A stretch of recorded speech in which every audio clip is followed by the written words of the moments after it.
Celebration continues in Atlanta as Georgia Tech has now won 7 straight home games. Their last loss was against #1 Georgia in 2023. But we're here to talk about Clemson. And boy, those CFP odds are plummeting, but just how much? Let's go to Mackenzie Brooks from Sportsline.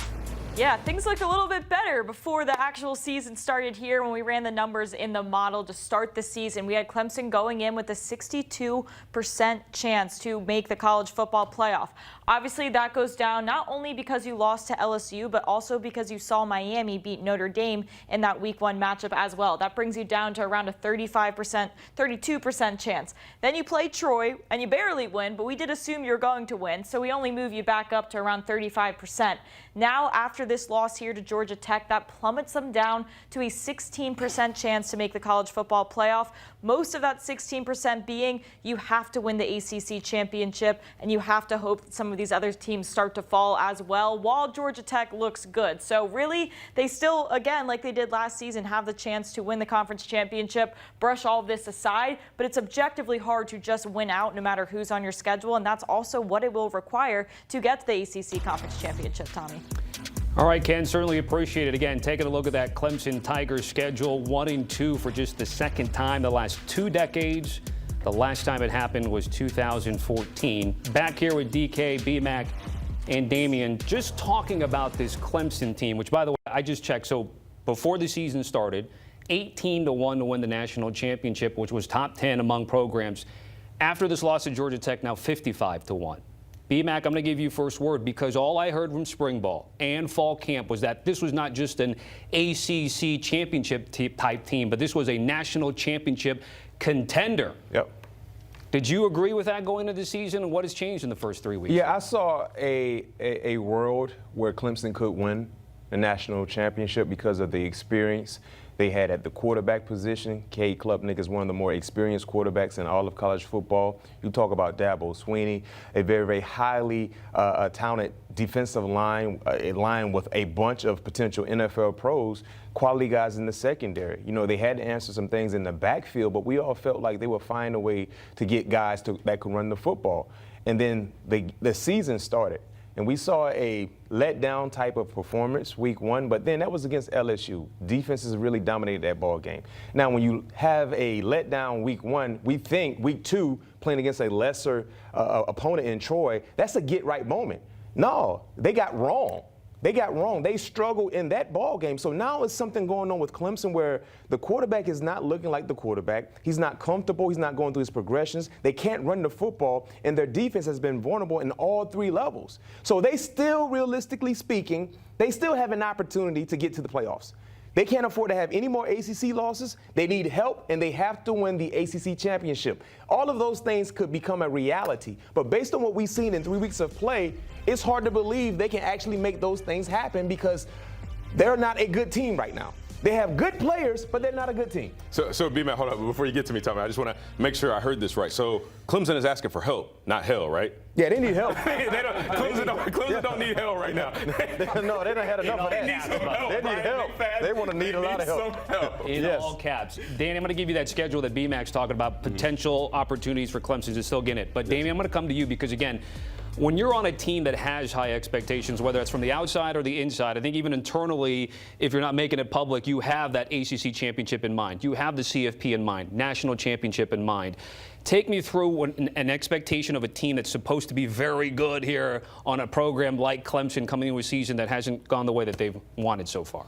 Well, it's disappointing, first and foremost, because I want to speak on something that Danny said. He said that Georgia Tech outcoached Clemson today. Now, for Dabo Swinney, as highly respected as you are, for the national championships you won, for the heights that you've taken the program of Clemson to, you should not be getting outcoached by a Georgia Tech football team. I will sit here and rave about Brent Key all day long, but Dabo Swinney, there is nothing in this game that you have not seen. So at the very least, coming out of a loss in a game where you probably should have won, we shouldn't say, oh, well, you got out-coached. Your players got outplayed by a team that was hungrier than them. Not the fact that Brent Key just had a better game plan than you.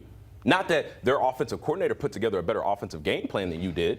Your defensive coordinator didn't have the right game plan to stop Haynes King from running the football. When you turn on Georgia Tech's football tape, what do you see? Haynes King running the football. If you can't stop it, if you don't have a plan for it, you're not prepared. So as players, and you go into a game and you're not prepared for it, well, what does that fall on? That falls on coaching. So I'm very, very disappointed in my newfound friend, Dabo Swinney, as we got close at the end of last season, as you guys know. But I'm very disappointed because I expected more out of them. I'm not necessarily going to say I put them in preseason ACC championship talks or national championship talks. I was waiting to see what they were going to come out and look like. And so far, we can all say that we've been disappointed. Maybe Dabo knew something, because all summer long he was like, don't talk about us like that. Don't give us all this praise, Danny. What did you make of Dabo Swinney? And then seeing so far through 3 games his program subpar.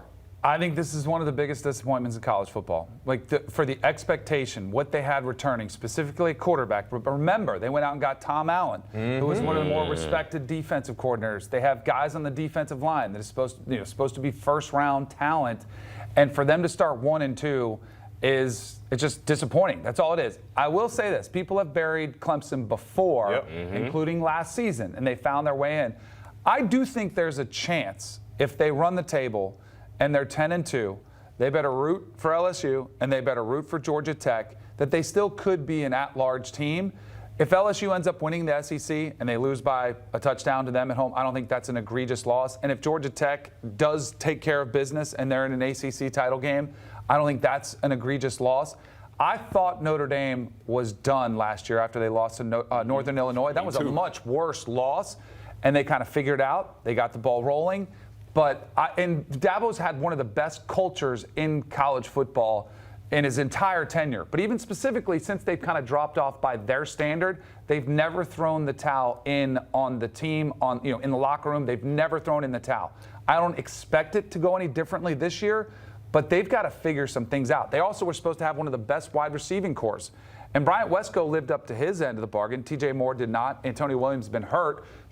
And they still have to figure out the running back position. They've got to figure out if it's Adam Randall. They've got to do a better job running the football, because Cade Klubnik running it 17 times. We saw him take some nasty hits. You start worrying about, can he endure that? So they have to run the table, though. I mean, it's not an easy schedule for them to do that. They still have to go to South Carolina, a team they lost to at home last year. They still have to beat Florida State, a team that looks a lot better this season. Duke, SMU, they still have some pretty tough outs on the schedule. B-Mac, I'm going to give you final word here. Again, they're going to go back to Death Valley and regroup as a team. How do you accomplish that? What are you focusing on this week as you get ready for your next game? Well, the great thing that Danny gave us was this was their scenario last year when everyone said Clemson is done.